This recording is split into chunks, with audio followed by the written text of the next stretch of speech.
Magandang araw po sa inyong lahat. We praise and we thank God for all that He is doing through Maniwala Facebook Live with Jonathan Oriliasa. Here's why. By God's permission, we are sharing with you today the 52nd lesson through our Maniwala Facebook Live with Jonathan Oriliasa. We started the first Saturday of July 2023. Purihin po ang Diyos sapagkat isang taon na po tayo na nakakasama sa pag-aaral ng salita ng Diyos. Another milestone we are thankful about today is the YouTube channel we started.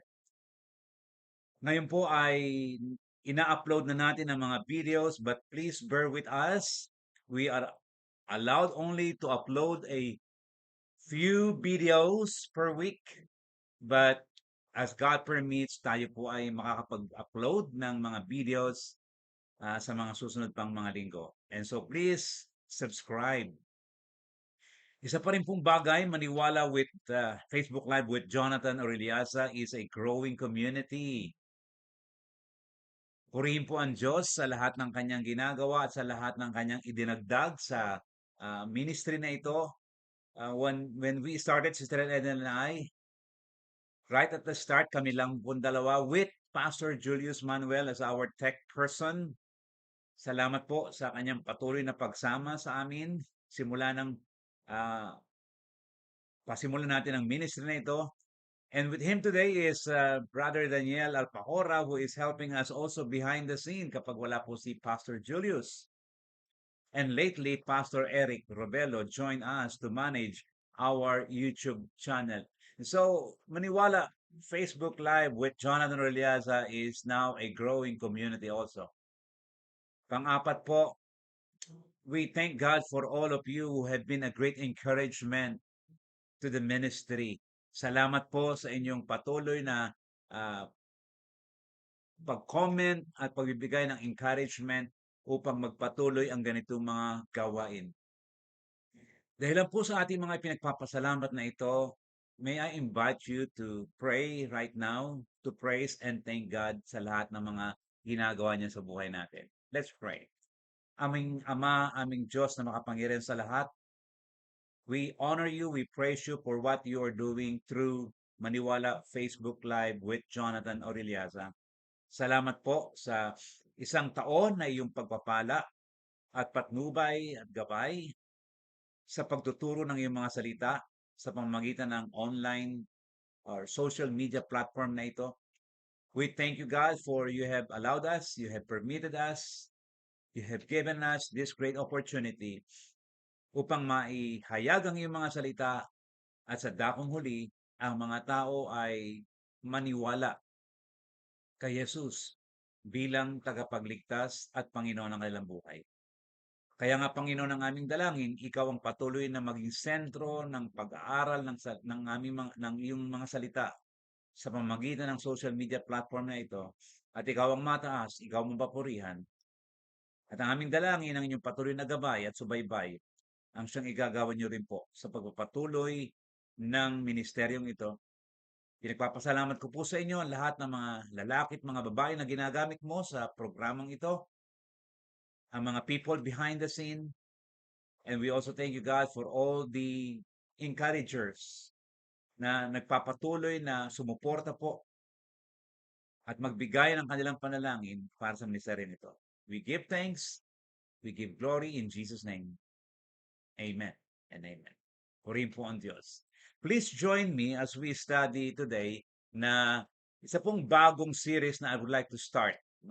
Two-part series. How to know God's will. Paano malalaman ang kalooban ng Diyos? And I think this is a very interesting and probably even intriguing topic para po sa iba sa atin. So how to know God's will? And the emphasis is how. How? Paano natin malaman ang kalooban ng Diyos?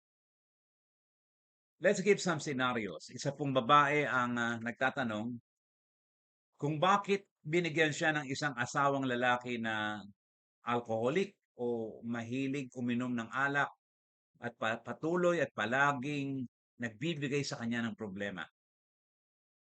Gayun din naman ang isang lalaki ay nagtatanong sa Diyos kung bakit siya binigyan ng isang babae na lagi na lamang nagbubunganga, na hindi na kailanman tinigilan siyang pagsabihan ng kung ano-anong mga masasakit na mga salita. Ang naging wife, an alcoholic husband. Meron din naman pong isang kabataang babae na nagkaroon ng big C or cancer. Ang kanyang agony, ang kanyang pagluha, at ang kanyang tanong, Lord, bakit ako? Isa pong kabataang lalaki ang nakaranas ng aksidente habang siya papunta sa bahay-sambahan, at makatapos na siya ay makarating sa ospital ay tinatanong niya, bakit kaya hindi pinahinto ng Diyos na mangyari o itinigil ng Diyos na mangyari ang aksidenteng yon. Another scenario, marahil po nangyari na ito sa inyo, visiting a wake, a Christian woman tried to comfort another Christian woman at the wake of her husband's death.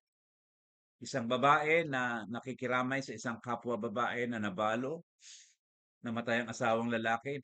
At ang sabi ng kapatid na ito sa babaeng ito na nabalo ay ito, accept it without any doubt, for it is God's will in His life and your family. Tanggapin mong maluwag sa iyong kalooban, sapagkat iyan ang kalooban ng Diyos sa iyo at sa iyong sambahayan. Narinig niyo na po ba yung salitang, there's no accident in God? Walang aksidente sa Diyos. If this means because of God's advanced knowledge, yes, tama po. But if we mean that God orchestrated, ang Diyos ang nag-oorkestra, ang naggumagawa ng lahat, minus, take note, minus free will.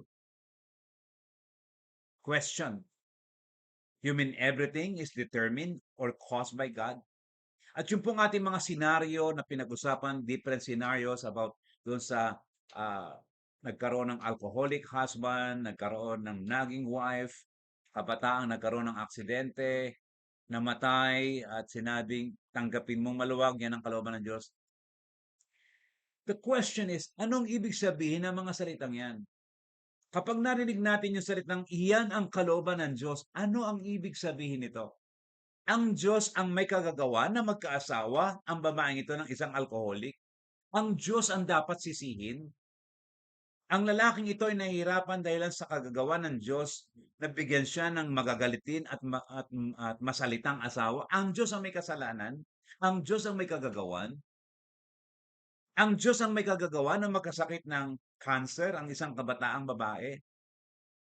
Ang Diyos ang may kagagawan kung bakit ang kabataang lalaki na aksidente dahilan sa, ang sabi natin, ito ang kalooban ng Diyos?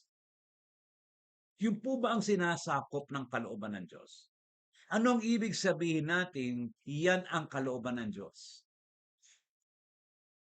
Ang Diyos ang may kagagawan ng lahat ng ito? Siya po ba ay masisisi dahil sa mayroong nabiyudang isang babae? At ating isang katanungan pa ito, kung alam na ng Diyos sa simula pa o bago pa lamang lalangin ng sanlibutan ang lahat ng mga bagay, na alam niya na mangyayari ang isang di kanais-nais na pangyayari, bakit hindi niya pinigilan na mangyari pa ang mga ito at nangyari pa? Ano ang ibig sabihin ng mga salitang kalooban ng Diyos? Are they all God's will? The answer is yes. God is a sovereign ruler God. Makapangyarihang namamahalang Diyos.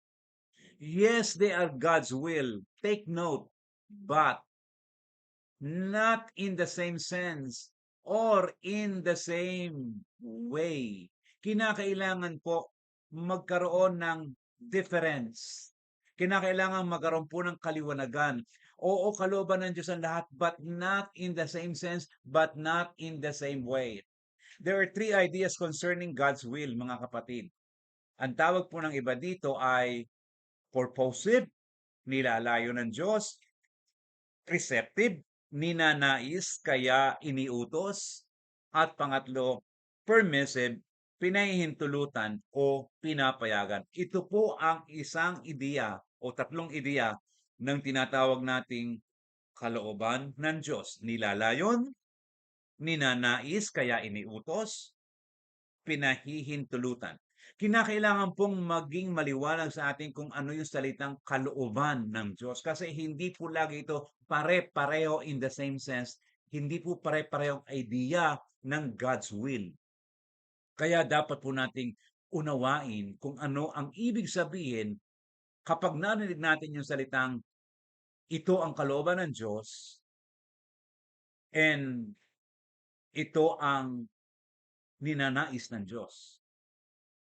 O ito ang pinipili ng Diyos, o ito yung pinapayagan ng Diyos. Si Sam Stone po ay nagbigay ng suggestion na merong tatlong paraan din upang maunawaan kung paano unawain ang kalooban ng Diyos. Ang sabi niya, tatlong bagay. God's will is what God performs, anong ginagawa ng Diyos; what God prefers, ano ang ginugusto, pinipili ng Diyos; at pangatlo, sabi niya, pwedeng maunawaan ng God's will based on what God permits o kung ano ang kanyang pinapayagan o pinahihintulutan. Kay Dr. Jack Catrell naman po, sa kanyang book na God the Ruler, College Press 1984, Chapter 8, meron po siyang tatlong kategorya at this is where we are getting most of our materials sa kanyang book na God the Ruler. Dinefine po niya ang God's will in three ways din po. Una, according to God's desire and God's decision. Ayon sa ninanais at ayon sa pasya ng Diyos. Pangalawa, ang God's will ay pwedeng maunawaan according to God's desire and man's decision. Ayon sa ninanais ng Diyos at kapasyahan ng tao. At pangatlo, ang God's will ay pwedeng maunawaan according to man's decision and God's permission. Ayon sa pasya ng tao at ayon sa kapahintulutan ng Diyos. Talakayin po natin ang tatlong bagay na ito at unahin natin yung God's desire and God's decision. Naisin at pasya ng Diyos. Ninais, pinasyahan ng Diyos. God will sovereignly see that it is carried out. Lahat ng mga bagay na nais niya ay hindi maaaring hindi mangyari. Because it is God's desire, it is God's decision. Naisin niya, pasya niya, mangyayari. Kaya dito po sa mga bagay na ito na naisin at pasya ng Diyos, hindi po nakadepende ang Diyos sa anumang contingency o sa anumang bagay. There is no plan B for God's desire and God's decision. God will sovereignly see that it is carried out, that it is happening, that it will happen. Ito po ay I shall, and it shall come to happen. When we use the word shall, there is that sense of obligation. Because it is God's desire and God's decision. And there are things in life that are God's desire and God's decision. This can also be called God's decretive will. Decree, from the root word is decree, yun po yung ugat ng salita, decree, pinagtibay na naisin that He made in His eternal decree. Noon pa man, itinatag na at pinagtibay na mula sa walang hanggan. Kaya ang God's desire and God's decision, yung naisin at pasya ng Diyos, hindi maaaring hindi mangyayari. Hindi po lamang ito tinatawag na God's decretive will, kundi ito din ay inuunawa bilang God's predetermined will. Alam ng Diyos upang papangyarihin or foreordained and predestined. Itinalaga upang mangyari. Kaya masasabi natin na sa God's desire and God's decision or sa naisin ng Diyos at pasya ng Diyos, God wills it, God causes it, God does it all on His own. And it will happen. No plan B. So let me inform you about a view that says lahat ng ito is God causing or determining to happen. Bagamat tama po ito, pero may isang grupo ng mga mananampalataya, isang grupo ng mga Kristiyano na naniniwala sa full authority of the Scripture.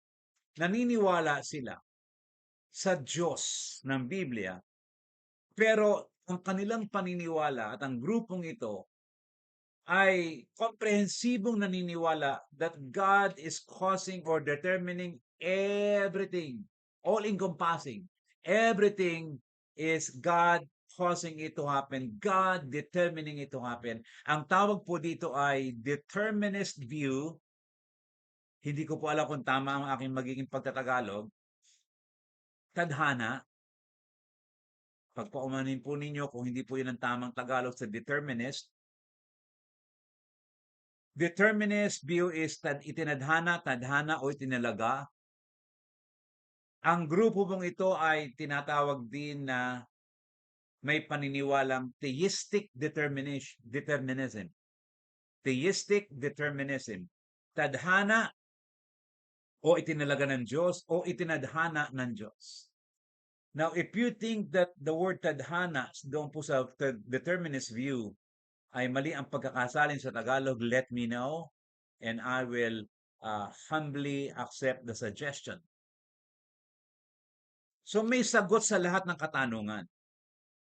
Ang Diyos ang may kagagawan kapag ang ating pinag-usapan at ang ating pananaw ay kukuhanin doon sa theistic determinism.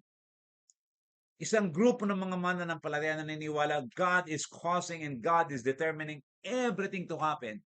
Sa kanila, may sagot ang lahat ng katanungan. Itinanong natin kanina, bakit ang isang babae ay nagkaasawa ng isang alcoholic husband? Bakit ang isang lalaki ay nagkaroon ng isang nagging wife who never stops putting him down? Bakit ang isang kabataang babae nagkaroon ng cancer? Bakit ang isang lalaki sa kanyang pagtungo sa kapilya ay naaksidente? Na sana ay na hinto o itinigil. And why a young widow became a single parent due to the death of her husband. Lahat po ito ay may kasagutan sa theistic determinism view, sa determinist view, at ang sabi nila, ang sagot nila dito, God caused it all to happen. Ang Diyos ang may dahilan at may kagustuhan na ang lahat ng yan ay mangyari. Tadhana ng Diyos. Theistic determinism. Kasama lahat dito ang mga nangyayari sa buhay mo at nangyayari sa buhay ko ayon sa kanilang pananaw. Kasama dito yung karir mo, kung ikaw ay nagtagumpay o nabigo, yung marriage partner mo, yung marriage life mo, yung home location mo, yung address mo kung saan ka titira, ang mga aksidenteng nangyari sa iyo, yung iyong mga income, yung iyong mga travels na ginawa, yung mga retirements location mo, yung retirements money mo, yung kamatayan mo, lahat ito ay itinalaga, tadhana ng Diyos, God causing it all to happen. And there are no exemptions. God willed everything according to His absolute, ayon sa kanyang tiyak at ganap na soberenya o pamamahala. Lahat ng kasalanan, lahat ng sakit, lahat ng ginawang pang-aabuso sa isang bata, torture man, aksidente man, panggagahasa at maging ang pagpasok sa impyerno ng makasalanan na hindi nagsisi, ang Diyos din ang may kagagawan. Sabi nga po ng isang theologian, Louis Berkhoff, Christian theology has always recognized the will of God as the ultimate cause of all things. Though philosophy has sometimes shown an inclination to seek a deeper cause in the very being of the absolute. But according to him, the will of God is the ultimate cause of all things. Now, what the Bible says, and I believe that what the Bible says is the better view, the best view, contrary to theistic determinism. Now, let me submit to you, mga kapatid, that God decreed, and I'm using the word decreed, that God decreed, God caused some things to happen. Nothing and no one can forbid it from happening. And let me give to you some things God decreed to happen. Itinalaga, pinanukala, sinadya ng Diyos na maganap. Number one is creation. Revelation 4:10-11, the 24 elders fall down before him who sits on the throne and worship him who lives forever and ever. They lay their crowns before the throne and say, "You are worthy, our Lord and God, to receive glory and honor and power, for you created all things, and by your will they were created and have their being." That's one. So creation is something that God decreed. Secondly, God also decreed redemption. Pinanukala, itinalagan at tiyak na mangyayari. Matapos makita ng Diyos na ang tao ay nagkasala, there was a possibility to sin but not a necessity to sin. At nung nagkasala nga ang ating unang mga magulang, God decreed redemption. Ayon po sa Acts 2:23-24, this man was handed over to you by God's deliberate plan and foreknowledge, and you, with the help of the wicked man, put him to death by nailing him to the cross. But God raised him from the dead, freeing him from the agony of death, because it was impossible for death to keep its hold on him. Now, there is a connection between the plan of redemption and Israel. At kung gusto po niyo malaman ang plano ng pagliligtas at ng Israel, I will suggest that you go back again to the one that I did already, yung kung racist God, so you can see the plan of God, the plan of redemption, and Israel and how they are connected. But in connection to God's plan of redeeming mankind, God chose a nation. May pinili po talaga ang Diyos at walang iba kundi ang Israel. At pumili din po siya ng ilang mga individual, and take note, to serve in His plan of redemption and to guarantee the certainty of redeeming mankind in its sin, sapagkat nais po niya na tubusin ang tao sa kanyang pagkakasala. And so God chose Abraham, Hebrews 6:15-17, and Jacob to serve in the redemption plan. At makikita nga po natin sa Malakay chapter 1, 2, and 3. I have loved you, says the Lord, but you asked, how have you loved us? Was not Esau Jacob's brother? Declares the Lord. Yet I have loved Jacob, but Esau I have hated.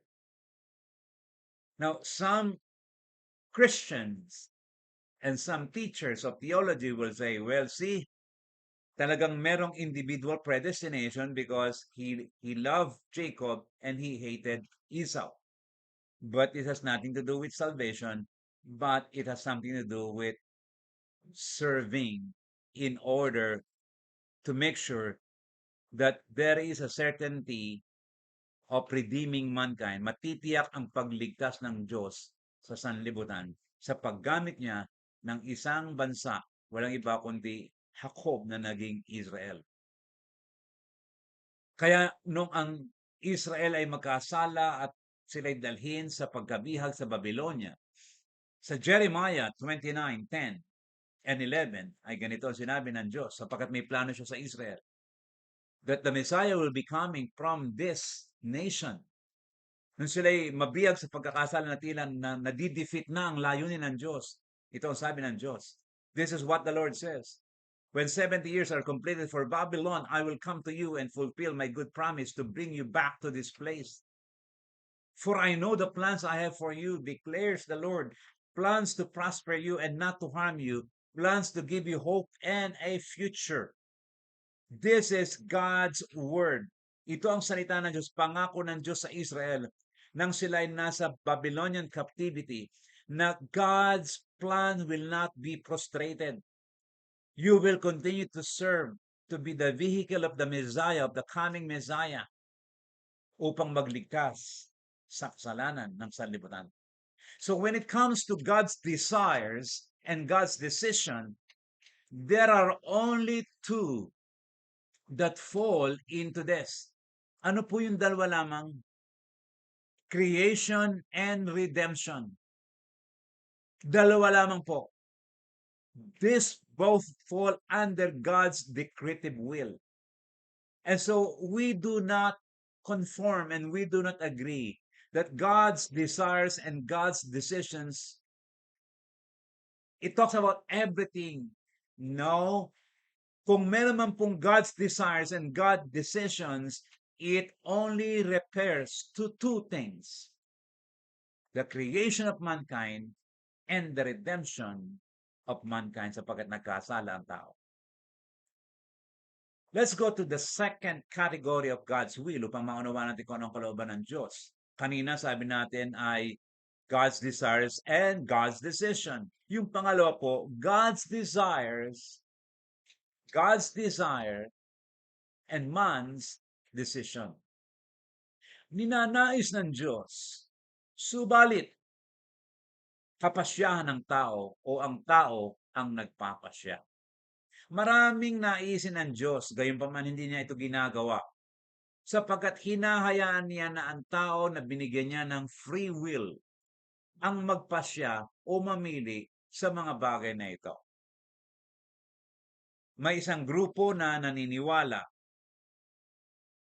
at ito nga po yung theistic determinism or determinist view, na ang Diyos mismo ang nagtatalaga ng mga pangyayari. Binigyan nga ang tao ng kalayaang makapili at naniniwala silang binigyan ng tao ng kalayaang makapili. Subalit, ayon sa kanila, sa determinist view, sa theistic determinism, subalit ang pinipili na rin ng tao ay bigay o pasya na rin ng Diyos. Ang Diyos na rin ang nagkaloob doon sa free will na pinipili ng tao. Dito nga natin na itatanong, kung matatawag pa nga ba itong kalayaan ng tao na makapamili? Gayong ang Diyos din pala ang nagpapasya o ang Diyos din pala ang nagbibigay at namimili. Ang naisin ng Diyos ay nakasaad. Walang iba kundi sa mga kautusan. Nais niyong malaman ang naisin ng Diyos? Pag-aralan po natin ang mga kautusan ng Diyos. At kapag napag-aaralan natin ang mga kautusan ng Diyos at nalalaman natin ang kautusan ng Diyos, nalalaman natin ang naisin ng Diyos. Sa isang banda, ang sinumang nagnanais na maalaman ang kalooban ng Diyos ay kailangan lamang na alamin ang kanyang mga utos. At kung magagawa ng tao ang naisin ng Diyos ayon sa kanyang mga utos, ang taong ito ay nakasusunod sa kalooban ng Diyos, sapagkat ang naisin ng Diyos, ang kalooban ng Diyos ay nasusulat sa pahina ng Biblia. Mahalaga ang prescription kapag po tayo may sakit. Pumunta ka sa doktor, bibigyan ka ng prescription. Pero ang tao ang nagpapasya kung iinom siya ng gamot na ipinrescribe ng doktor. Pwede rin po natin tawagan itong God's, hindi lamang preceptive, kundi God's prescriptive will. Alam natin ang salitang prescriptive, lalo sa madalas pumunta sa doktor. Pagkatapos ng check-up, alam nyo na, may prescription na ibibigay, reseta, Alam niyo na lahat laging may kasamang reseta 'yan, ayon sa iyong findings. Mga gamot na dapat ay inumin upang gumaling, mga gamot na dapat inumin upang maiwasan ang pagkakasakit or tinatawag nating maintenance, dapat itong inumin. Pero sino po ang nagpapasya? May prescription, may naisin ng doktor, pero ang nagpapasya kung iinom siya o hindi siya iinom at kung matigas ang ulo ay hindi umiinom, ay ang tao. Sapagkat ang tao ay may kalayaang makapili kung iinom siya o hindi siya iinom. Gayon din po mga kapatid sa God's preceptive or prescriptive will. At makikita nga po natin ito mga kapatid na totoo ang free will o totoo ang kalooban ng tao na pwedeng mangyari at mangibabaw at hindi ipipilit ng Diyos ang kanyang naisin. Mateo 23:37. Jerusalem, Jerusalem, you who killed the prophets and stoned those who sent to you, how often I have longed to gather your children together as a hen gathers her chicks under her wings, and you were not willing. Inihayag ng Diyos ang kanyang naisin ng pagliligtas. Inihayag ng Diyos ang kanyang naisin ng pagpapakabanal. There are occasions where God expresses His desires. God expresses and indicates that their fulfillment, ang kanilang kaganapan, ay depende, contingent upon human decision. Nakadepende, bagamat naisin ng Diyos, nakadepende kung ito ay gagawin ng tao at tutuparin ng tao.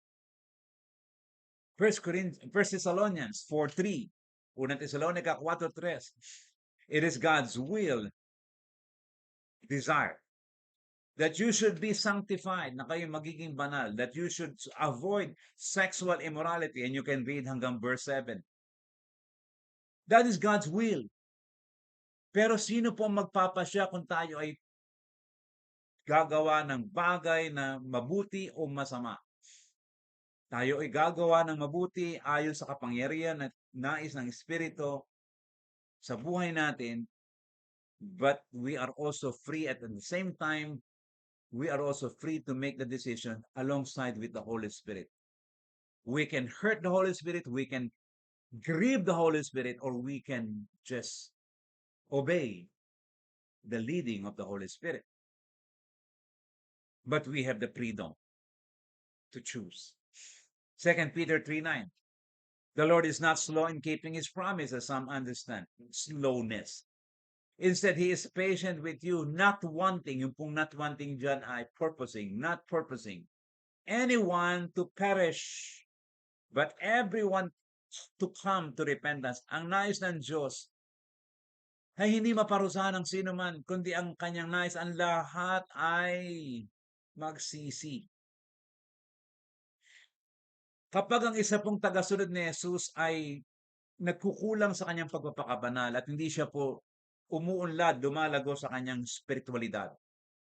O kapag ang isang makasalanan na hindi tumutugon at hindi lumalapit sa panawagan ng Ebanghelyo ni Kristo upang siya'y maligtas, tandaan po ninyo ito. It is man's decision against God's purposes or desire. Ang paliwanag po dito at kung paano po nila ipinapaliwanag ng theistic determinism ang ganitong bagay na, nais ng Diyos ang namaligtas ang lahat. Ang sabi nila ganito, God does things based on His secret will. May secret will daw ang Diyos. Contrary to His own desires, known from His revealed will. Ayon po sa kanila, ang Diyos ay gumagawa ayon sa kanyang lihim na kagustuhan ng laban sa kanyang naisin. Bagamat naihayag na kaniyang kagustuhan. Oo, kagustuhan ng Diyos na maligtas ang lahat. Pero meron siyang lihim na kagustuhan na hindi niya inihahayag. Kaya ang Diyos ayon sa kanila ay gumagawa ng laban sa kanyang naisin. Yun po ang paliwanag nila doon sa 2 Peter 3:9. Kapag sinabi nating nais ng Diyos ang lahat ay magsipagsisi, ang sasabihin lang nila, well, ang Diyos ay gumagawa ng laban sa kanyang naisin. Bagamat inihayag niya sa kanya yun ang kanyang kagustuhan, gayunpaman meron siyang lihim na kagustuhan. Meron siyang secret will contrary to his own desires. Ayaw niya na ang sino man ay huwag mapahamak, pero hindi talaga ito ang mangyayari ayon sa kanyang lihim na kagustuhan na kanyang inihayag na. Yun po ang paliwanag ng theistic determinism. Pero tayo po'y naniniwala sa 2 Peter 3:9 na ang tao ay may freedom, free from coercion, to choose to repent or not to choose to repent. Pangatlo po, upang maunawa natin ang kalooban ng Diyos, God's will, is man's decision and God's permission. Pagpapasya ng tao at pagpapahintulot ng Diyos. Sa pangalawang kategorya ng pag-unawa sa kalooban ng Diyos, inihahayag ng Diyos ang kanyang kautusan. Meron siyang preceptive will, meron siyang prescriptive will sa pamamagitan ng utos, sa pamamagitan ng kautusan. Dito po sa pangatlong kategorya ng pag-alam ng kalooban ng Diyos, man's decision and God's permission, walang inihahayag na layunin, walang inihahayag na kagustuhan, walang inihahayag na plano, walang inihahayag na naisin ang Diyos. Dito po sa pangatlong kategorya ng pag-unawa sa kalooban ng Diyos. Man's decision, God's permission. At ano man ito, ayon sa pinagpasyan o desisyon ng tao, ito ay kanyang pinapayagan. Pinapayagan ng Diyos na mangyari sa halip na ito ay kanyang salangsangin o labanan.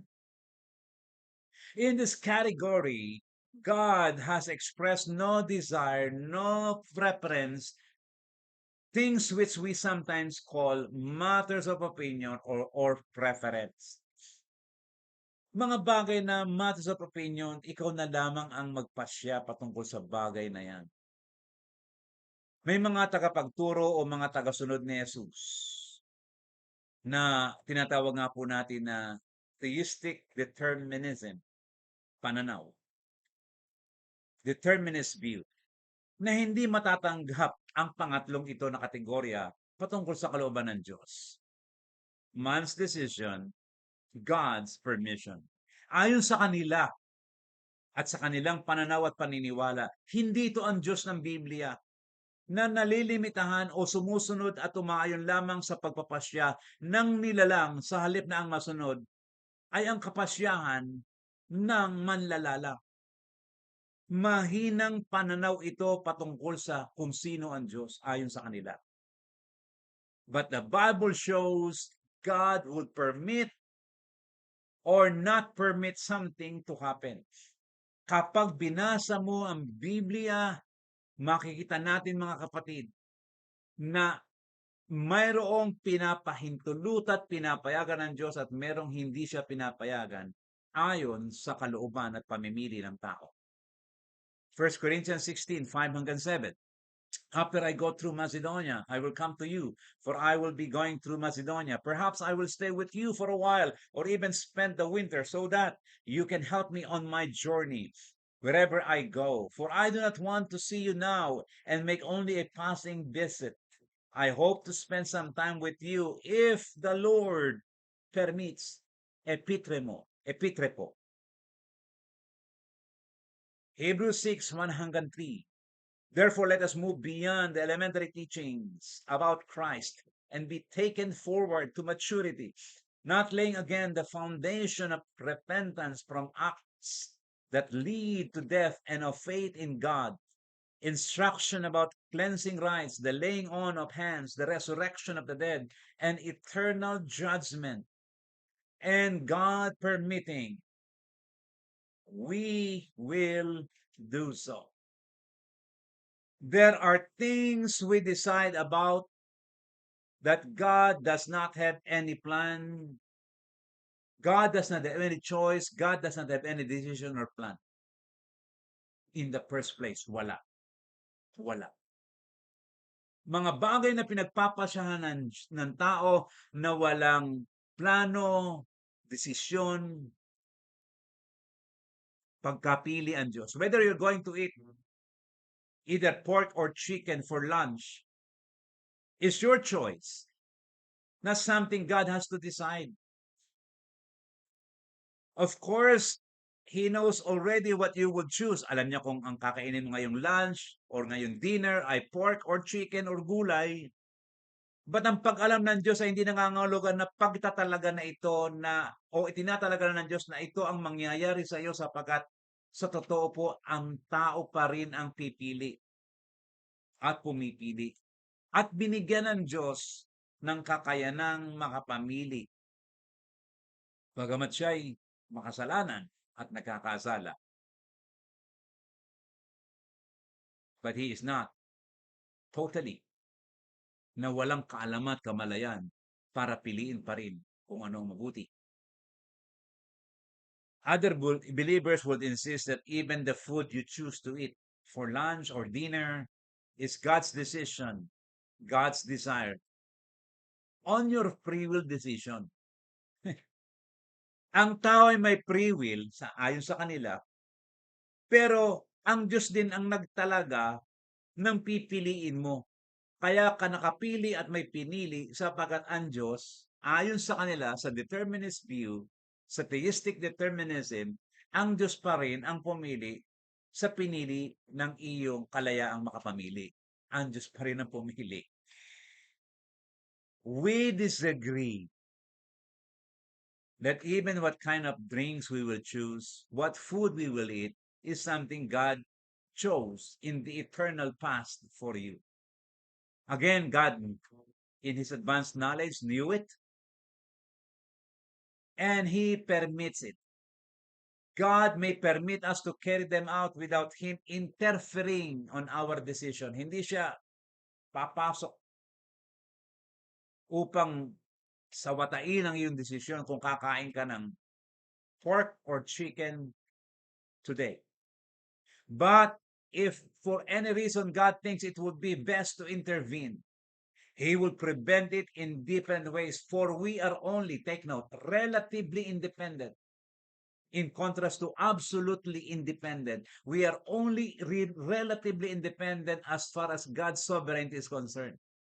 God is still in control. You are not, and I am not. We are only relatively independent, and God will interfere on our decision if for any reason God thinks it would be best to intervene.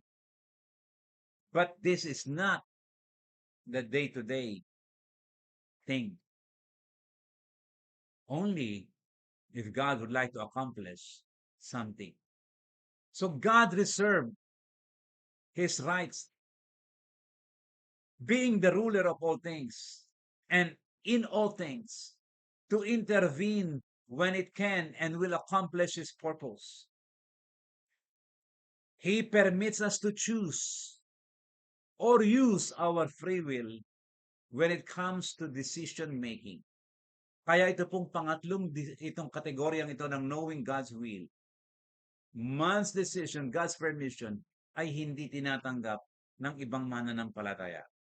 Particularly ng theistic determinism or ng determinist view.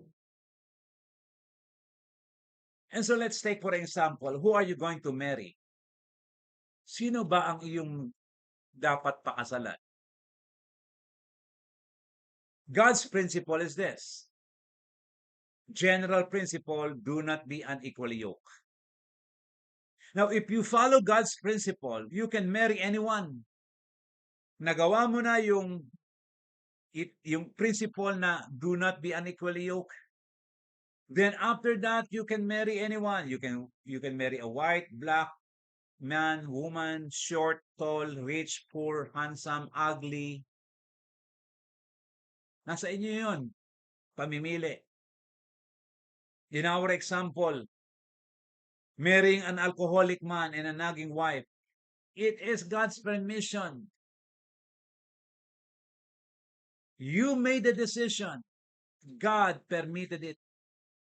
And so remove the idea, ito ang bigay ng Diyos sa akin. Ito ang tadhana o bigay ng Diyos. Wait, wait.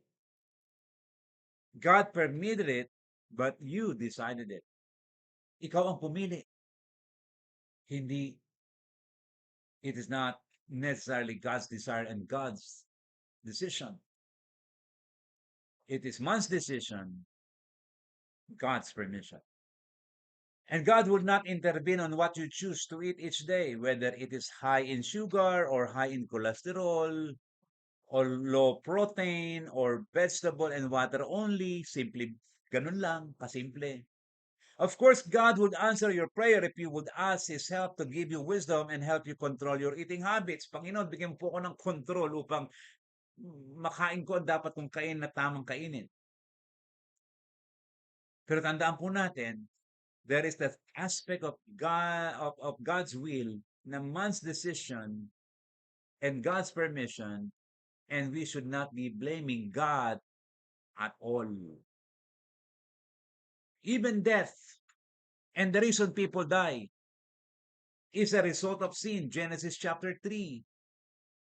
It is unfair to say that God made it happen. Well, of course, alam niya at nagkakaroon ng kamatayan that it is God's purposive will. No, wala pong layunin ng Diyos na ang tao ay mamatay. Ang nais ng Diyos sa Genesis 1 and 2, ang tao ay mabubuhay ng walang hanggan.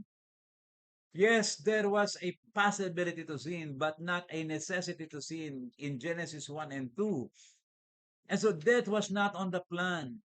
And it is unfair to say that God made it happen. The best that we can do is say is it was Adam and Eve who made the decision and God permitted it. Kaya po, even death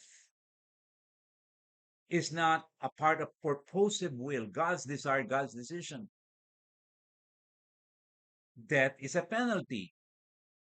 No wonder, sabi po ng 1 Corinthians 15:26, sabi po ni Apostle Pablo ay ganito, the last enemy to be destroyed is death. And the Apostle Paul called death as an enemy, the last enemy to be destroyed. For when we all get to heaven, we will all be resurrected. Death, because of sin, and as a consequence of sin, and not something that God planned, death had been conquered through and by the resurrection of Jesus Christ.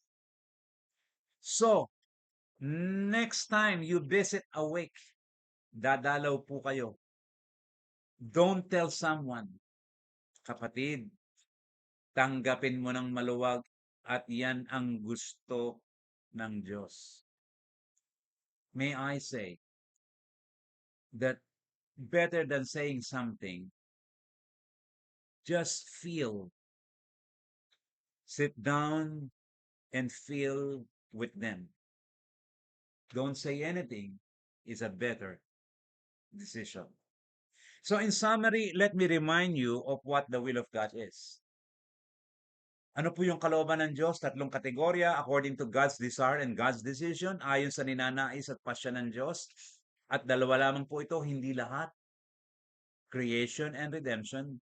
According to God's desire and man's decision, ayon sa ninanais ng Diyos.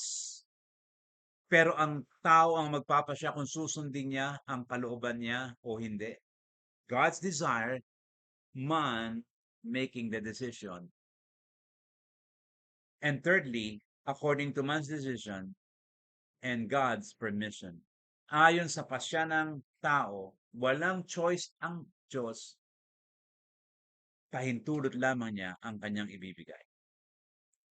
Lastly, let me give you what Jack Cottrell said, and this is very important. Something that anything less than causation or determination is a denial of God's sovereign lordship. But this is simply not the case. The key to sovereignty is control, not necessarily causation. The key to sovereignty is control, and God is in control, not necessarily causation. Maraming salamat pong muli mga kapatid sa inyong pakikipag-aralan. Bagamat minsan challenging ang ating pinag-uusapan, umaasa po ako na makadadagdag po ito sa inyong kaalaman, makapagpapatibay at makapagbibigay ng mas tumpak na pananaw, marahil, kung inyo mamarapatin, ang mga pinag-aaralan natin mula po sa hindi nagbabagong salita ng Diyos. Muli po, nagbibigay ng papuri sa Diyos at nagpapasalamat sa inyong lahat, Jonathan Oriliasa.